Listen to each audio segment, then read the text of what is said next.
Mokum jodak ma pacho kae mane okoyudo thuolo mar chope nyasi mar ik mar Raila Amolo Odinga e gwenge mabondo ne okodong' chien ka koro ne oket wang' jowi e bombe mopogore pacho kae mane kaka hitayo nyasi makamano. Jafwambo mar Elizabeth Ajode miyowa ler. Rio mar chopo bondo e kaunti ma Siaya e nyasi mar iko Prime Minister machon Raila Amolo Odinga ne okwako tunge Kenya. Jopiny nyochako wuoth katiyo gi yore mopogore opogore kama kani giyudre ik mar Raila mane gihero kendo gigeno.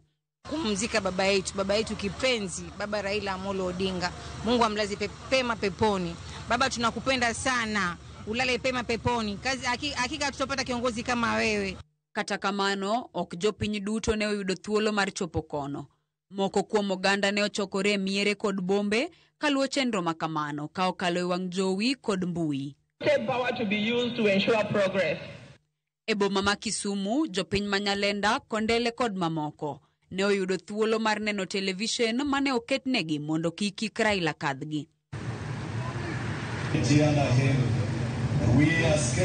Kopogore gi gwenge makaluo, boma ma Eldoret e kaunti ma Uasin Gishu, jopiny oyudo thuolo mar bedo e achiel gi jo Kenya mamoko e luwo ik Raila kendo yuage.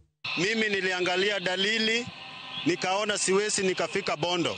Manake kule tuliangalia hali tukapata kwamba imejaa sana.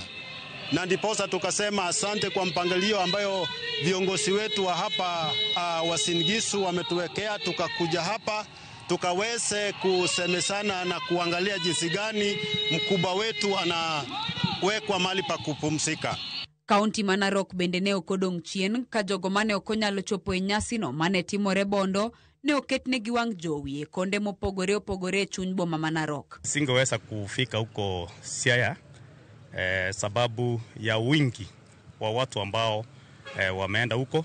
Sasa mimi nikaona nifuatilie kutoka kwa runinga ambao nimeangalia, na kwangu naweza sema kwamba baba amechukua sifa zote binadamu anachukua tukiwa chini ya jua. Nimefuatilia vizuri mpaka hadi sasa inaendelea vizuri na watu wengi sana wanampenda kwa sababu tumepoteza king na bado alikuwa stage ya kina Kwame Nkrumah na marehemu Nelson Mandela. Oganda omedo yuago Raila kata e gwenge mag Nam Chumbi kendo ginyiso kit hera mane giyerego kachiel kod gonyo chunygi ni koro to osetieko wuodhe mar bedo e piny ka. Elizabeth Ajode, Ramogi TV.